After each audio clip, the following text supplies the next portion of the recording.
अस्सलाम वालेकुम प्यारे दोस्तों। मैं हकीम नज़ीर अहमद चौधरी नज़ीर दुआ खाना चूनिया साहब की खिदमत में हाज़िर हूँ। आज मैं आपके सामने चंद एक ऐसी मालूमात रखूँगा जो कि आपके लिए फ़ायदा मंद होंगी। सबसे पहले मैं तमाम दोस्तों से ये तवक्को करता हूँ कि वो इन चीज़ों को आगे शेयर भी करेंगे।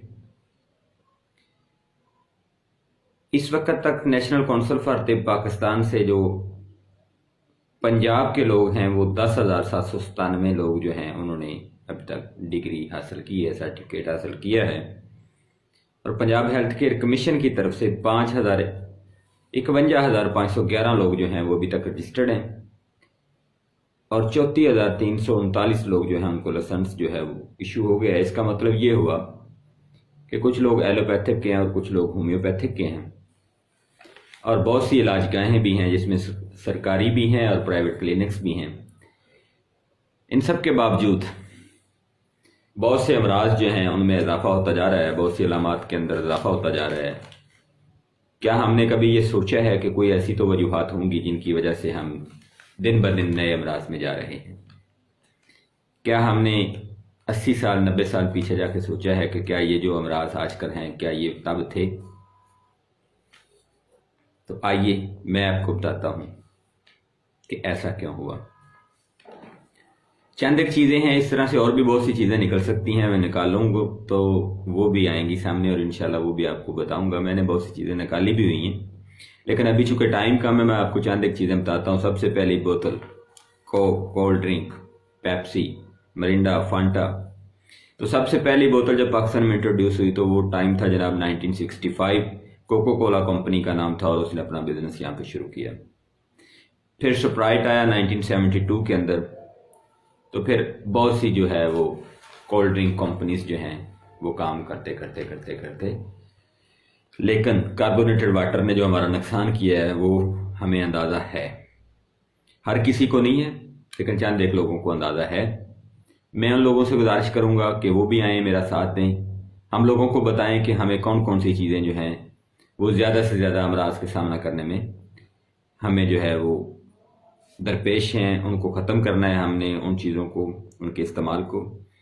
इसके बाद डालडा, बनास्पति घी जनाब 1947 में ही आ गया था।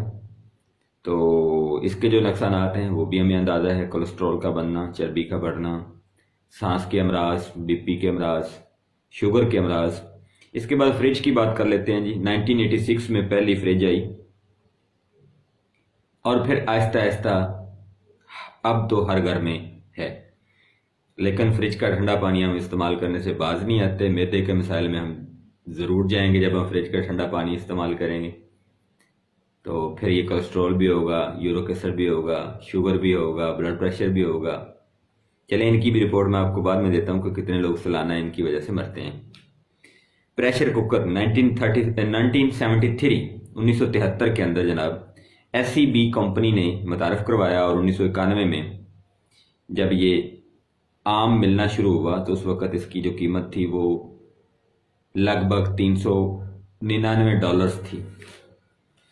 तो इसके बाद आ जाते हैं जी ओवन जो है 1972 में आया।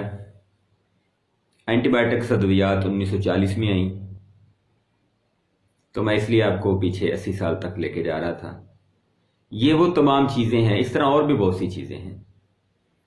टूथपेस्ट की बात कर लें, वो भी बहुत नुकसानदेह चीज़ है। तो 80 साल पीछे ले जाकर आपको बताने का मकसद ये था कि तब ये चीज़ें नहीं थी और फिर ये अमराज भी नहीं थे। बंदे हेल्दी थे, ख़वातीन हेल्दी थी, किसी को सांस का मसला नहीं था, किसी को टीबी नहीं था, किसी को शुगर नहीं था, अगर था तो बहुत कम। यानी अगर मैं ये कहूँ कि अमवात की शरह ये नहीं थी तो फिर ये लफ्ज़ बिल्कुल ठीक रहेगा। तो अमवात की शरह मैं आपको बता देता हूँ जनाब। अमराज दिल से हमारे 14% लोग जो हैं मजमूई आबादी के वो सालाना मर जाते हैं। यानी जो अमवात होती हैं उनमें से 14% अमवात जो हैं वो दिल की वजह से होती हैं। और दिल का जो मर्ज है, चाहे वो BP है, कोलेस्ट्रॉल है, ट्राइग्लिसराइड है, LDL है, या फिर BP का अप हो जाना है, BP का लो हो जाना है, या फिर खुदा न खास्ता हार्ट अटैक का हो जाना है, तो ये सारे के सारे अमराज जो हैं ये बैक्टीरियल इन्फेक्शन की वजह से नहीं होते, इसको हर डॉक्टर भी मानता है। तो फिर हमें सोचना होगा कि इसका इलाज हमने कैसे करना है। आगे चले जाते हैं जी जनाब, शुगर। तो शुगर की वजह से जनाब 3% लोग जो अमवात होती है उनमें से 3% लोग शुगर की वजह से मरते हैं। फिर इसके बाद टीबी की बात आती है, 5% लोग टीबी की वजह से मरते हैं। हैजा की वजह से 6% लोग मरते हैं। तो ये तो वो परसेंटेज थी जो मैंने आप लोगों के सामने रखी। ये बहुत ही थोड़ी थोड़ी चीज़ें मैंने आपको बयान कर रहा हूँ, क्योंकि इतना टाइम नहीं होता कि यूट्यूब के ऊपर या फेसबुक के ऊपर बंदा बैठ के तमाम डिटेल के ऊपर बात कर सके। अब आ जाते हैं जी, पाकिस्तान के अंदर जो है ना वो तकरीबन 35 से 40% बच्चे जो हैं उनकी ग्रोथ नहीं होती। वो इन्हीं चीज़ों की वजह से ग्रोथ नहीं हो रही। पानी की कमी भी है, खुराक की कमी भी है, लेकिन उतनी कमी नहीं है जितनी 100 साल पहले खुराक की कमी थी। तब हेल्दी खुराक थी, आजकल जो खुराक हमें मिल रही है उसको हमें तब्दील करना होगा। तब देसी मुर्गा होता था, आज ब्रॉयलर है। तब देसी अंडा होता था और आज फार्मी अंडा है। तब रियल दूध होता था, आज दूध के नाम पे खुश्क पाउडर और डब्बे वाला दूध हमें मिला है। तब ये जूस बनाने वाले डिब्बे नहीं थे, तब असल चीज़ें खाई जाती थी। गाजर खुद खाई जाती थी, शलजम खाया जाता था, मूली खाई जाती थी, मैंगो खाया जाता था। ये फ्लेवर नहीं थे। तब अगर पानी पिया जाता था तो वो गुड़ डाल के, शक्कर डाल के पिया जाता था, ये कार्बोनेटेड वाटर नहीं था। तब घर में खाना बनाया जाता था, ये बेकरीज और ये फिर जनाब barbecue centres, fast food centre नहीं थे। तो 33% जनाब लोग जो हैं वो ज़हनी अमराज में मुब्तला होते हैं। शुगर दुनिया में 6ठे नंबर पर पाकिस्तान का नंबर है और हर चौथा आदमी 40 साल के बाद शुगर का मरीज होता है जनाब पाकिस्तान के अंदर। जिगर के अमराज में पाकिस्तान का हर 9वां आदमी जो है वो मुब्तला है। और दिल के अमराज की वजह से सालाना 35,000 लोग जो हैं वो जनाब एडमिट होते हैं। अब ये अंदाज़ा आप खुद कर लें क्या करना है। खाने पीने के निज़ाम को ठीक करना है, पानी को उस तरीके से इस्तेमाल करना जो नबी पाक सल्लल्लाहु अलैहि वसल्लम ने हमें फरमाया, बताया। खाने को उसी तरीके से खाना है जो हमें इस्लाम ने बताया। इसके ऊपर वीडियोस बन चुकी हैं, अपलोड हो चुकी हैं, आप देख चुके हैं। सवालन जवाबन भी उसके ऊपर सिलसिला हो चुका है। यार मैं एक गुजारिश करूँगा सर जी, बात ये है कि सवालन जवाबन नहीं बल्कि तहकीक करें। अगर किसी को मेरी बात जो है वो पसंद नहीं आती तो मेरे से यार अब डिस्कस कर लें।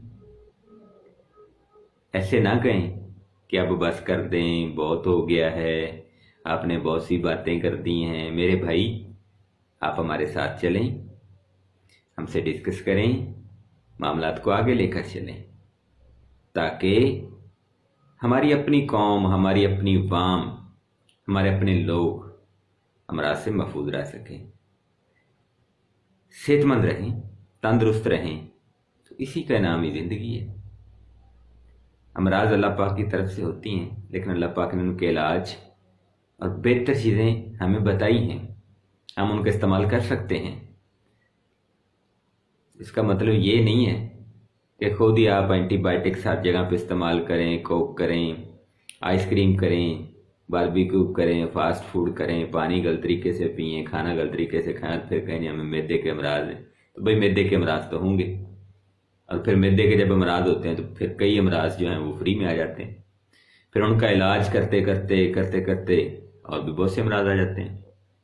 तो आइए कोशिश करें अपने आप को, अपने मुल्क के लोगों को, अपने दोस्तों को, अपने भाइयों को, अपनी फैमिलीज़ को इन चीज़ों से बचाते हैं और सही चीज़ों जो कि हमारी सेहत के लिए अच्छी हैं उनके इस्तेमाल की तरफ अपनी और अपने सारे लोगों की तवज्जो करवाते हैं। मुझे अपनी दुआ में याद रखें। अल्लाह हाफिज़। अस्सलाम वालेकुम।